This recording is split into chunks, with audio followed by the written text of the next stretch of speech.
Good afternoon and welcome to CEC Gurukul lecture. In the series on sociology of kinship, in today's lecture, we are going to discuss an economic approach to the understanding of transformation and change in family. So we all are aware of the fact that family as an institution has gone large-scale transformation. Now, as sociologists and anthropologists, we have discussed a number of theories that looks at the functional role of in family, how it helps in the process of socialization. We have had critique of functional approach in terms of understanding how family as an institution can lead to conflict, and we have also had understanding of the evolutionary theory of families changing from, say, a joint family to a nuclear family. So family as an institution is very central to each one of us, as we are members and we are kind of dependent financially, economically, emotionally on family. Today we are going to discuss in one of an important work on family, that is the Treatise of the Family by Gary Becker. Now, Gary Becker is trying to evolve a comprehensive and universal social economic analysis of the family. So it is an economic approach to understand family, and he does this by applying to what he refers as long-term economic understanding of the institution of family. So Gary Becker imagined the family as a kind of little factory, and from when we look into a factory, it becomes a unit of production. So there is a shift of understanding from family as a unit of socialization to family as a factory where production is taking place, and multi-purpose unit producing meals, health, skills, children and self-esteem. Now, what is the significance of understanding family as a factory is to understand the impact of the market on the social institution. So, as market developed and as we move towards a kind of a market-dominated society, we see that much of the work that was done within the domestic domain has shifted to the market, and this shift has also impacted the understanding of family as an institution. So applying the theories of production to household behavior. So he is doing away with distinction between the private and the public, and he's saying that household or family as a unit of production, and he makes predictions about family size, divorce, role of women in the workplace, and in his book, A Treatise on Family, he is trying to look into an economic understanding of division of labor in the family. So he considers marriage as something which would lead to economic gain of a spouse based on economic division of labor, where the female are supposed to do the domestic work, and therefore the other spouse is dependent on the domestic service provided by women, and women in turn are interdependent on men who are doing the public job. So this economic understanding of household, marriage, family, he also looks into the idea of how there is a shift from quantity of children to quality of children, where having children also adds on to the investment and distribution of resources in the family. In his last chapter, which we are going to discuss in this lecture, the title of the chapter is Evolution of the Family, and here Gary Becker makes a distinction between the traditional and modern families, and he tries to understand the economic factors that has led to change in the characteristics of the traditional and modern family. So there is a shift from, say, a kind of an understanding of what were the main characteristic of a traditional family, and he's giving an economic reason of why these characteristics exist in traditional or peasant society. So when we look into the whole idea that there has been transformation, there is no debate around it, and some of the factors that Becker points out in his work that has led to transformation in the family are fertility and divorce rate, and he will say that there is a decline in fertility and an increase in divorce rates in the modern society. The second transformation is increase in labor force participation of women, and later we will see how the rate of divorce, the fertility rate and labor force participation affects the kind of family that we have. So the transformation which is taking place is kind of not saying that family at any one point of time was stagnant. Changes were there. But what is trying to argue is that there is a contrast, or there is a kind of a difference between the family in traditional peasant society and the family in modern, industrial, developed, contemporary society. So first, we are going to understand some of the characteristics that Gary Becker describes of the traditional society. Now, according to Becker, there was a society in the primitive society, or we call it as a peasant society. There was a number of problems. The number one was uncertainty of life and property from natural world. So there were a lot of natural calamities, natural haphazards, which the people had no clue to. So life was completely uncertain. The second problem was influence of sorcery, witchcraft, superstition because of ignorance of the material world. It was a life which was dependent on hunting, gathering, collecting foods from nature. So the idea about the market, the idea about production was not there, and therefore they were influenced by magic and supernatural belief. The third problem was no experience of cumulative exchange in the use of technology. So they were kind of doing rudimentary work in terms of farming, fishing, and the other activities. So technology was kind of in the nascent stage. The fourth feature was high mortality rate. And because of the absence of technology, because of ignorance of the material world, the mortality rate of the society was very high. And Gary Becker states that their children below 10 years were subject to death and lot of disease. So we have seen the number of problems in the traditional society. Now, how did they cope with it? What were the coping strategies of uncertainty and ignorance?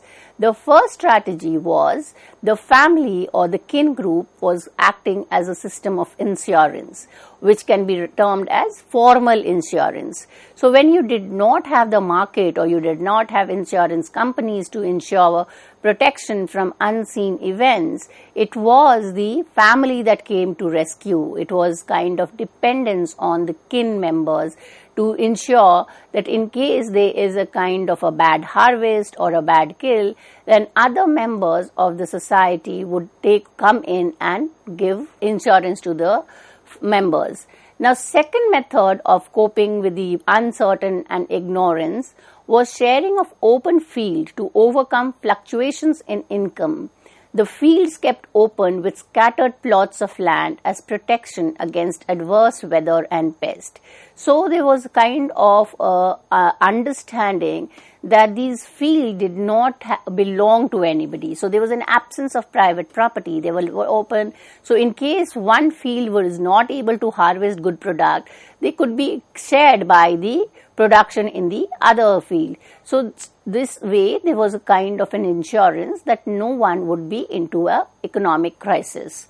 The third method, and which was more significant to understanding of family as an institution, was a strong network of kinship group, and it was a kind of a large extended kinship group where kin members, relatives kind of engaged in gifting, especially when there was a problem or the family was in distress. So this bond of kinship has been referred by Faulkner as insurance company. So we have this informal insurance based on kinship network.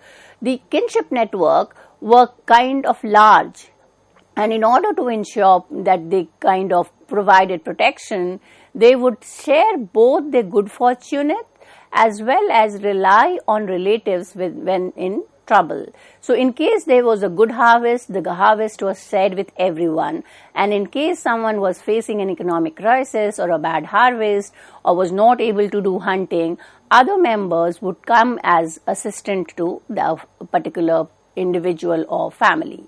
So this bond of kinship would ensure cooperation and collective action by helping monitor its member and punish defectors who abuse it, free ride or act against the well-being of its member. So there is a kind of high understanding of altruism. That is, you would give up your individual desire and need for the benefit of the family, and this family is a large extended kin network. So the whole idea was that it was the community feeling which was more significant. So altruism is so high that even selfish members are induced with the feeling of others, because when the group is doing something for an individual member, the individual member, even if he or she wants to do something in his individual life, gain more economic asset or do something extremely well, would be obliged to the members who had contributed to his or her development. And that is why there is a high rate of altruism in the traditional society. Now, Gary Becker uses this phrase, rotten kid theorem, to help us understand the economic theory of family. Now, his rotten kid theorem is basically trying to help us understand how within a family resources are shared and distributed, and the crisis of one member is the crisis of the family. Now, when an individual child is growing up in a family and all the members are contributing for his economic growth, that is, they are spending on his education, health and well-being, it becomes the responsibility of the child to give back to the family, and therefore they kind of ensures that if a household head is sufficiently rich and benevolent towards other household member, then it is in the self-interest of other household members to take those actions that maximize total income of the household, even at the cost of their own private income. So this rotten kid theorem induces even selfish member to act as if they were altruistic. So the two kinds of feeling or two kinds of individual action are kind of coexisting. On one level, you have your individual desire to do well economically and otherwise, and at the same level, because of the pressure of the community, kin and family, you need to ensure the welfare of the entire group. So, altruism along with self-interest of individuals coexist in traditional society. The next characteristics that Gary Becker talks about traditional society is the importance or the high esteem given to the elderly. Why are the elderly respected, that is the older generation respected and kind of treated with lot of high status, is the reason that the older generation is considered as having the accumulated knowledge, and this accumulated knowledge is shared with the younger generation. So there is a process by which the skills, the culture, the knowledge of a particular community, family is transferred down from the older generation to the younger person. So this in kind of also ensures that the skills specific to a family is retained. So specialized skills and knowledge of the old generation concerning their jobs, land and culture are passed on to the young with similar family background. Members of the family also monitor the action of the members to protect them from any moral hazards. So it is a kind of, in a way to say that it is one unit, one kind of a factory or one kind of a personality, where the knowledge is kept within the family, skills are transferred from one generation to the other. Family and kin networks stand up to protect the other members in case of problems and disaster. So what basically we are talking about is hereditary occupation. So young members tend to follow the same occupation of the family, till the same land as their parents and other relatives, as they learn the specialized skills from them. So when you are learning the specialized skills from the elder, it is kind of making that occupation identified with the family. So you are passing down from one generation to the other. So family is considered as a small specialized school which is training the young ones, or what Gary Becker is calling as graduates, for particular occupation of the firm. The family, being an informal school, is also the institution or the authority for certification. So it is the older member who will certify that the younger generation has acquired the skill in the right manner and is able to continue with the family occupation. So this family school, which is an informal way of passing skills and knowledge from one generation to other, is significant from 2 points of view. Number one, family firms remain in the same family for many generations. So the occupation becomes identified with the family, because it is kind of passing from older generation to younger generations. So it particular occupation becomes specific to the family. Second significance is that family becomes specialized in producing soldiers, say from the samurai community, clergymen from the Brahmin community, merchant from the Bazari, farmers from the peasant, and similar other work. The third significance is that family is held accountable for badly preparing or dishonest graduate. So the onus of not learning is not on the individual, but on the way in which family was not able to pass down the skills to the younger generation. So we have this example which Gary Becker is giving in his work of the great Japanese artist and Hirosigo. He inherited the occupation of fire warden in Tokyo from his father and passed the right to his cousin, then to his son and grandson during the 19th century. So he is kind of giving us a good example of how the family kind of plays the role of an informal school and certification of skills and knowledge. In India, we have this example of caste and feudal systems where we kind of also ensure that the hereditary occupation is passed down from one generation to the other. Similarly, feudal systems of the ancient time, where the distribution of wealth was not to upper class family, but these systems relied on families to train and certify their members for particular occupation in the absence of better methods for distribution of members among occupation.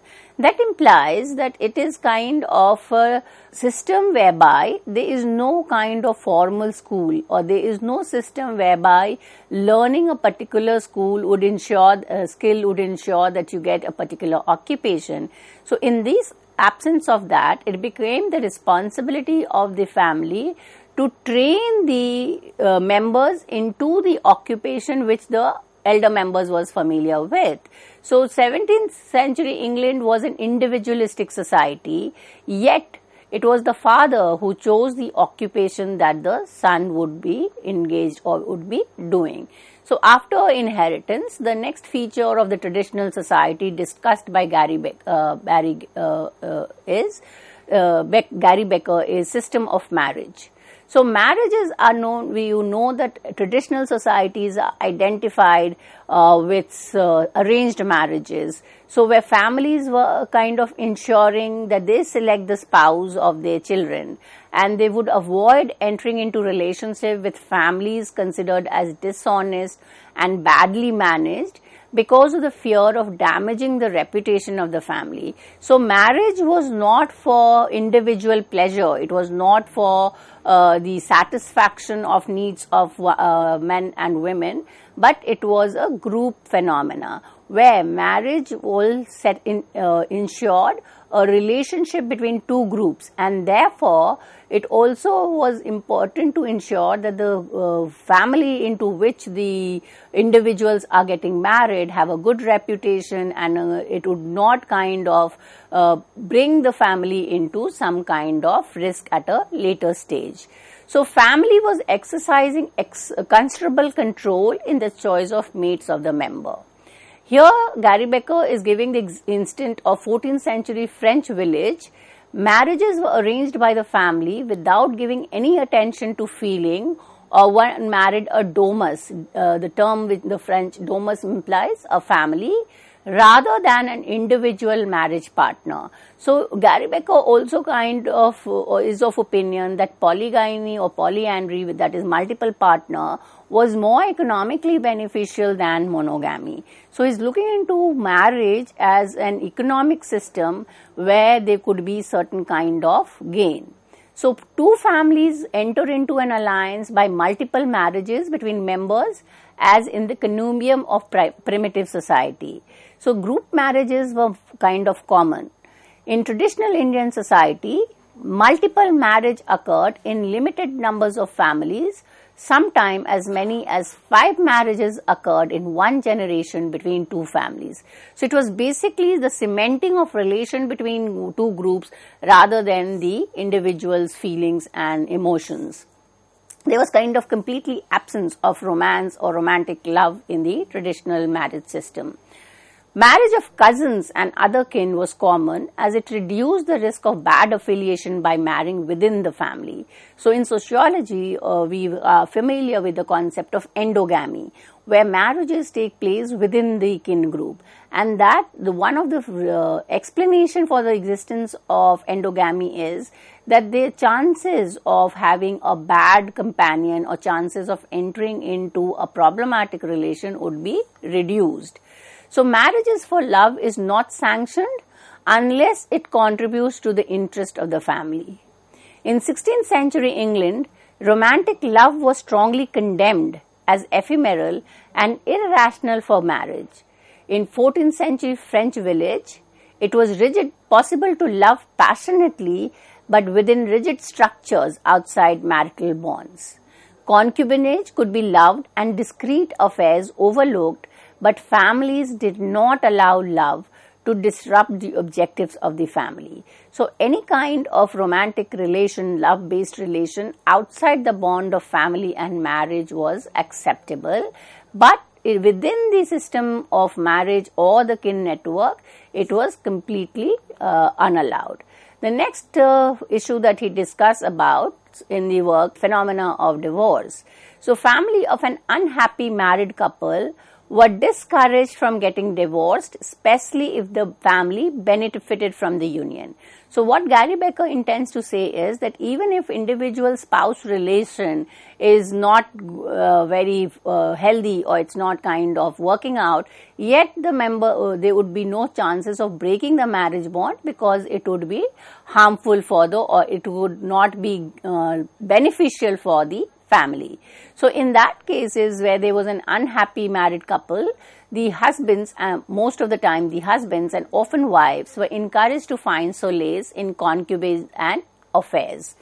Marriage was regarded as a permanent bond for the benefit of kin and family, and not for the satisfaction of couple. Here is where we have this theory of the collectivity becoming very important. Individuals' feelings, desire was not significant. The community and collective were important.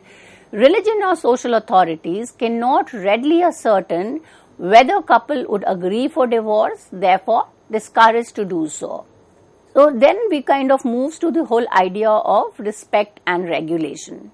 And here we see, as the older and the elderly are respected, similarly ancestors are respected and worshipped for their accomplishment, and families do not tolerate any criticism.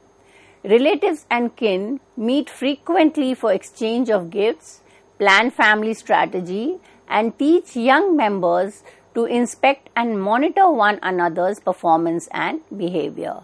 Society imposed restriction on the sexual behavior of unmarried youngsters because it would bring about a bad name to the family. So honor and was very important in the traditional society. The mobility of married women were restricted because of to restrict the high implication of love or sexual relation flourishing. The moral behavior was kind of regulated. You had to be morally upright in order to ensure that the status and esteem of the family was behaved. However, Gary Becker, being an economist, tells us that the moral behavior depended on the economic status of the family. So the poor person could choose spouse. These restrictions of morality and social relations were not on the poor people. They could choose the spouse, do activities which could not necessarily bring their status because the status was already low. So if we will be discussing the modern family, but before that we try to understand the evolution that Gary Becker is talking about. And here he is kind of comparing the traditional society with the modern society on few criteria. The first is insurance, and we have discussed family insurance. When we go to modern society, the insurance would be market based. The second is learning skill. So who were teaching the skills? It was the older generation. In modern society, it is the formal school which tells us what skills to learn. The third is certification for occupation. Traditional society, kin members certified the skills learnt. In modern society, it is a system of examination which will do the certification. And the fourth, in traditional society, the strategy to cope against risk and disaster is from gift and family loan, whereas in modern society, the capital market comes in terms of giving loan for all kinds of requirement for purchasing house, cars, and even in terms of meeting your personal needs. So this comparison of the traditional and modern family helps us to understand family as an economic institution. With this, I come to an end of this lecture. Thank you.